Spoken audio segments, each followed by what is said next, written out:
Hey everyone, Goku-san DBZ here.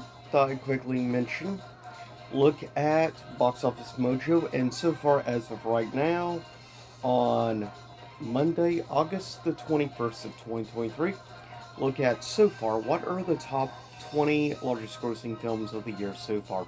And I'll be looking at global box office. So overall, but if a movie was released only domestically, then I'll mention. With that said, as of right now, the 20th largest grossing film of the year is, as of right now, Scream 6, which has done $168 million. Not great, but not bad for a horror film. 19 was a film that was, according to this, released only domestically. Film is called Sound of Freedom. I do not know anything about the film. At 18 is actually Insidious The Red Door, which has grossed $185 million, which actually makes The Red Door actually the largest grossing film of the Insidious franchise. Kind of crazy. At 17 is the new Dungeons and Dragons film. It did $208 million. Not great, but compared to the other film from the 90s of Dungeons and Dragons, that's a lot better. At 16 is The Flash movie, which did not do great box office numbers. It grossed $268 million, and that is it. Not great by any means necessary. Coming in at 15 is Creed 3. It did an estimated global of $275 million, which is not bad for a boxing movie, in all honesty.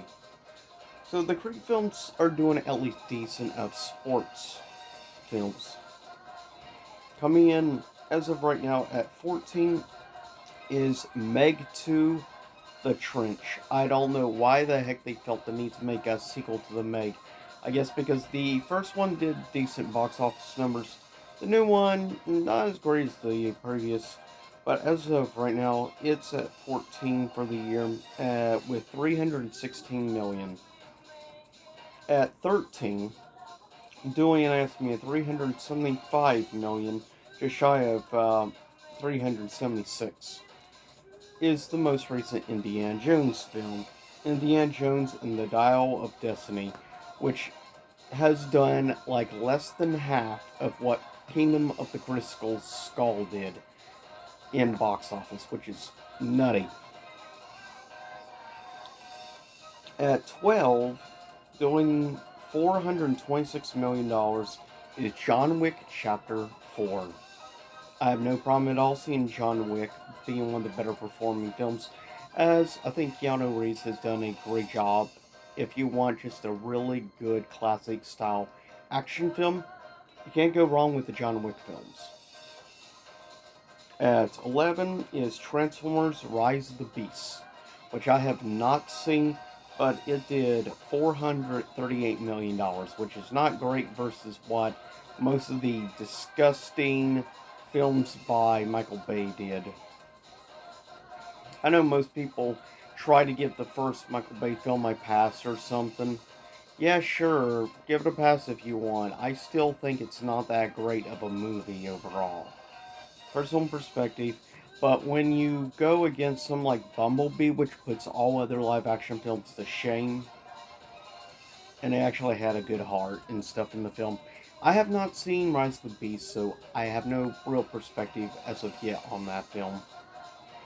At 10 is the most recent Pixar film, which has not done that well among audiences and stuff, or overall box office.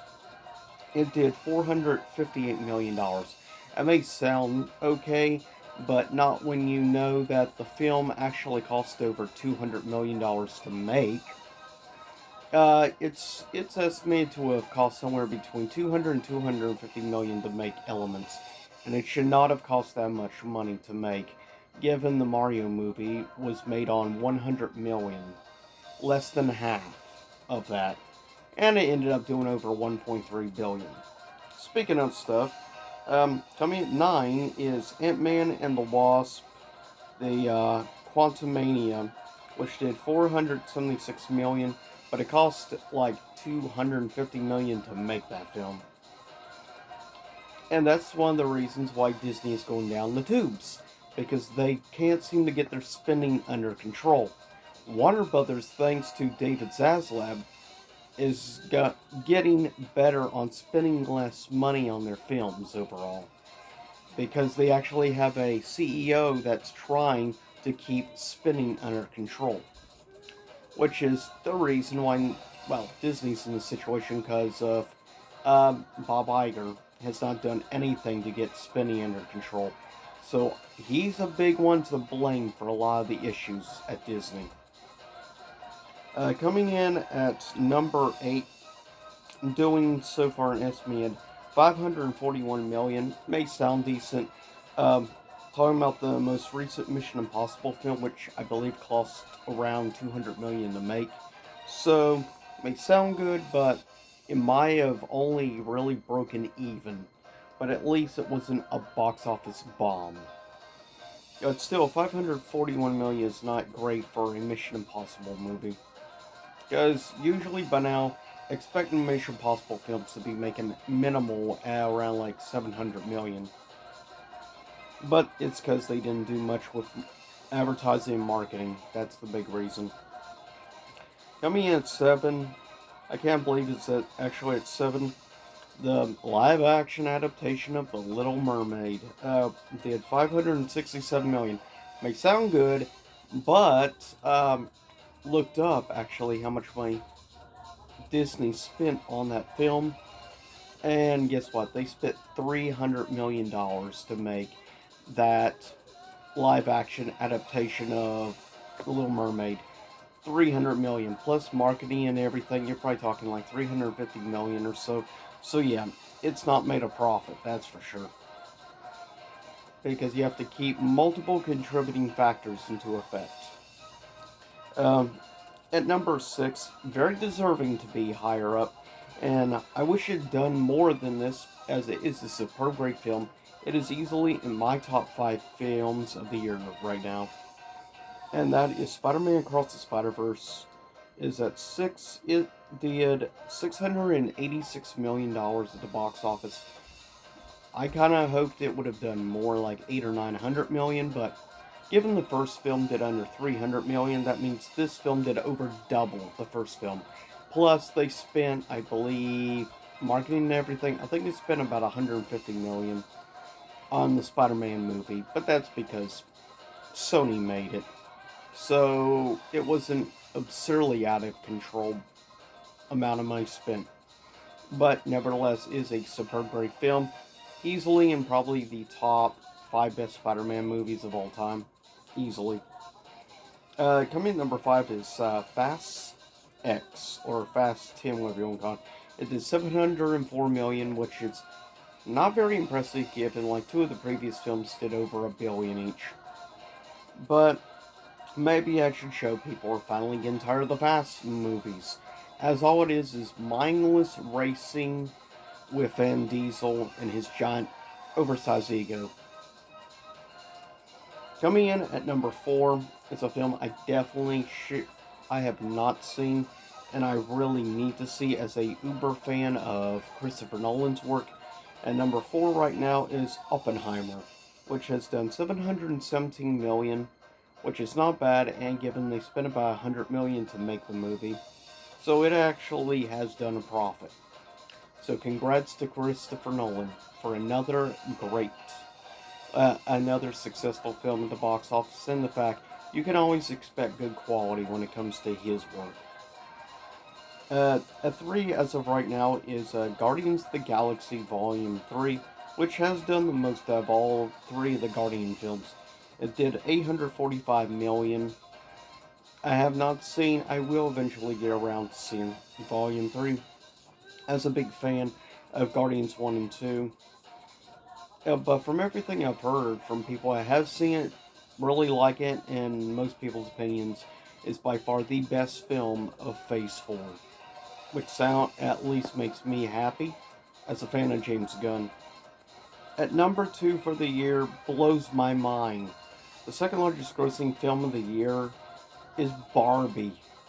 Barbie has done 1,279,000,000, so there is a chance it might actually surpass the Super Mario Bros. Movie, which is currently number 1 with 1,355,000,000. So yeah, it's catching up real quick, and in fact, Barbie has actually has actually made just 5 million behind Mario domestically, which is crazy. I mean, no one expected the Barbie to be a over $1 billion film. Of course, I don't think anybody expected over $1 billion for the Mario movie, but Mario movie deserved it. After seeing it twice, I can honestly say I love it. As of right now, it is probably my favorite film of the year, though. From everything I've heard, once I see Oppenheimer, that may become my favorite movie of the year, as a very biased fan of Nolan. But with that said, that is it for, as of right now, the top 20 largest grossing films of 2023 so far, and I will probably do another one of these in December or like the beginning of January and look back at overall for the year as a whole and give my personal perspective, as by then I'm sure I will have seen Oppenheimer and Guardians and others to give my overall perspective on things for the year. But with that said, see y'all next time, and the music in the background is from Capcom vs. SNK 2 for London. With that said, I'll see y'all soon enough. Stay safe. See you again on the Goku Report.